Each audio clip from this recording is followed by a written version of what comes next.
If you're struggling with loneliness, this video is for you.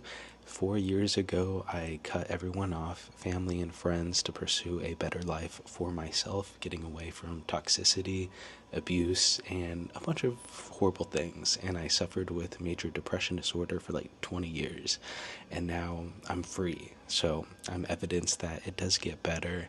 And I'm going to give you guys some of the tips that helped me out once I left my entire life of 2 decades, and how I became in a better place mentally. And I've been getting asked these questions in my DMs and messages of people doing similar things, of finally leaving those toxic environments and cutting off their family, which again I recommend, because people who love you would not hurt you physically, mentally, emotionally, and I stand by that statement. So it's better to get out while you can, while you are still alive. But when I first left to live in my car, that's how I escaped. That's why I am an advocate for, I guess. If you want to leave a bad situation, just live in your car. That's what I did, and it was life-changing for me. And to this day, in a couple weeks, I'm going to go back to living in the car to travel the national parks and go around the states. When I first left, I grieved. I kid you not. I don't think I've cried that much ever. Like, I've cried enough tears to fill a lake.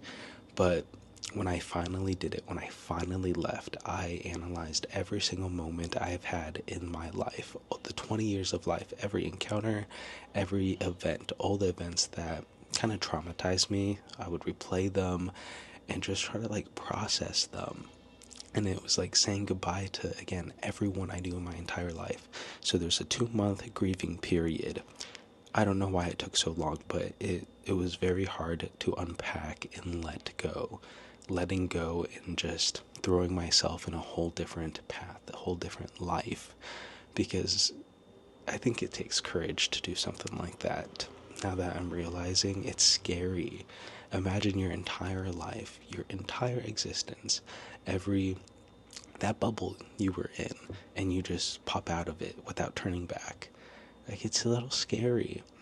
And it wasn't until 2 months after, again, I was hiking at Mount Rainier, watching the sunset, and I was there on top of the mountain, and just watching the sunset, and I realized, wait a second, what is this feeling? And it was the feeling of happiness. Oh my gosh. It was the silence of it all. Just the sounds of the birds, the no yelling, the no fighting, just complete solitude and peace. And my mind was calm. I wasn't attacking myself. I was just there in the moment, enjoying how beautiful this earth is. And that's the moment I realized I was never the problem. It wasn't my mind that was the issue the whole time. It was the people. And then that's the moment where my life just changed. I finally was able to let go of the people in my past, because I knew if I just had myself, I would be okay. I could learn how to love myself, and I could enjoy my own company. I could do the things I enjoy without being hard on myself. There is no need for yelling, violence, frustration. It could just be peace. And then from then on, every day has been like an adventure. I learned how to appreciate the little things, everything all around us. And for someone who's just getting started on their healing journey, I recommend nature. There is something that just, if you could appreciate nature, that is like a foundational block of just having a better life mentally and just growing as a person, because that's something we could all experience. It's the world, our planet. We're kind of stuck on it.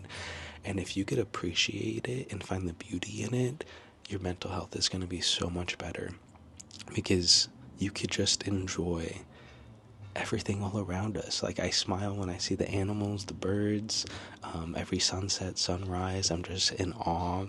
The trees, the flowers, the colors, the smells, the sound, especially when you're on a hike, your little footsteps. It's kind of sounds like Minecraft. And then just looking all around you, the trees that are sometimes 100 years old, and they're just little skyscrapers. And then you'll see the sunlight go through the trees in the fog, creating that like strobe light effect. I think that's what it's called. But there's just so much beautiful aspects of nature that could like heal you and just make you appreciate the little things and just keep an eye out, you know? Just like look around you. Even in the city, I could see beauty all around it. Reading books helped me a lot, especially self-help books. You don't have to take it to heart and like pick everything from it. But just by reading other people's stories, you gain perspective. And I think perspective is one of the most important things to growing as a person. Because the more perspectives you have, I think it just kind of like Thanos with the Infinity Stones. You're just gaining all this knowledge and ways to unpack and deal with a bunch of situations. And again, perspective is key. So that's what I recommend. Let me know if you have any more questions. I've never really filmed a video like this. I hope this helps somebody.